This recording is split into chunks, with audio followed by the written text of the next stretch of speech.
सभी भक्तजनों को जय श्री कृष्ण। श्री सुखदेव जी कहते हैं, परीक्षित, उनके सांवले शरीर पर सुनहला पीतांबर झिलमिला रहा है, गले में वनमाला लटक रही है, मस्तक पर मोर पंख का मुकुट है, अंग अंग में रंगीन धातुओं से चित्रकारी कर रखी है, नए नए कोपलों के गुच्छे शरीर में लगाकर नट का सा वेश बना रखा है। एक हाथ अपने सखा ग्वाल बालों के कंधे पर रखे हुए हैं और दूसरे हाथ से कमल का फूल नचा रहे हैं। कानों में कमल के कुंडल हैं, कपोलों पर घुंघराली अलकें लटक रही हैं और मुख कमल मंद मंद मुस्कान की रेखा से प्रफुल्लित हो रहा है। परीक्षित, अब तक अपने प्रियतम श्याम सुंदर के गुण और लीलाएं अपने कानों से सुन सुनकर उन्होंने अपने मन को उन्हीं के प्रेम के रंग में रंग डाला था, उसी में सराबोर कर दिया था। अब नेत्रों के मार्ग से उन्हें भीतर ले जाकर बहुत देर तक वे मन ही मन उनका आलिंगन करती रही और इस प्रकार उन्होंने अपने हृदय की जलन शांत की। ठीक वैसे ही जैसे जागृत और स्वप्न अवस्थाओं की वृत्तियां यह मैं, यह मेरा इस भाव से जलती रहती है, परंतु सुषुप्ति अवस्था में उसके अभिमानी प्राज्ञा को पाकर उसी में लीन हो जाती है और उनकी सारी जलन मिट जाती है। प्रिय परीक्षित, भगवान सबके हृदय की बात जानते हैं, सबकी बुद्धि के साक्षी हैं।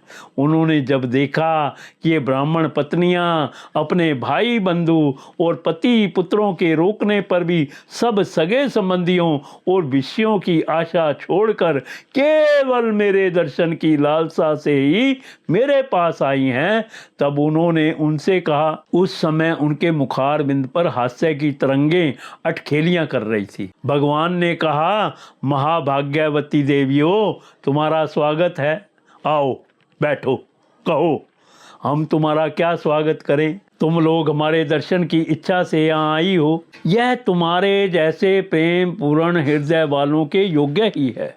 इसमें संदेह नहीं कि संसार में अपनी सच्ची भलाई को समझने वाले जितने भी बुद्धिमान पुरुष हैं, वे अपने प्रियतम के समान ही मुझसे प्रेम करते हैं और ऐसा प्रेम करते हैं जिसमें किसी प्रकार की कामना नहीं रहती, जिसमें किसी प्रकार का व्यवधान, संकोच, छिपाव, दुविधा या द्वैत्य नहीं होता। प्राण, बुद्धि, मन, शरीर, स्वजन, स्त्री, पुत्र और धन आदि संसार की सभी वस्तुएं जिसके लिए और जिसकी सन्निधि से प्रिय लगती हैं, उस आत्मा से, परमात्मा से, मुझ श्री कृष्ण से बढ़कर और कौन प्यारा हो सकता है।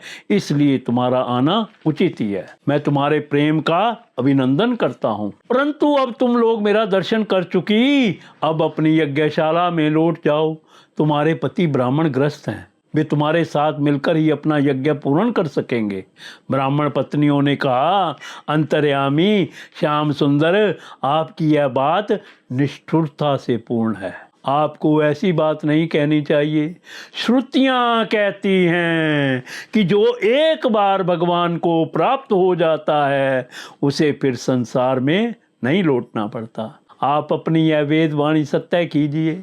हम अपने समस्त सगे संबंधियों की आज्ञा का उल्लंघन करके आपके चरणों में इसलिए आई हैं कि आपके चरणों से गिरी हुई तुलसी की माला अपने केशों में धारण करें। स्वामी, अब हमारे पति, पुत्र, माता, पिता, भाई, बंधु और स्वजन संबंधी हमें स्वीकार नहीं करेंगे, फिर दूसरों की तो बात ही क्या है। वीर शिरोमणे, अब हम आपके चरणों में आ पड़ी हैं, हमें और किसी का सहारा नहीं है, इसलिए अब हमें दूसरों की शरण में ना जाना पड़े, ऐसी व्यवस्था कीजिए। भगवान श्री कृष्ण ने कहा, देवियों, तुम्हारे पति, पुत्र, माता, पिता, भाई, बंधु कोई भी तुम्हारा तिरस्कार नहीं करेंगे।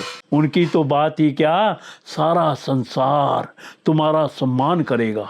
इसका कारण है, अब तुम मेरी हो गई हो, मुझसे युक्त हो गई हो।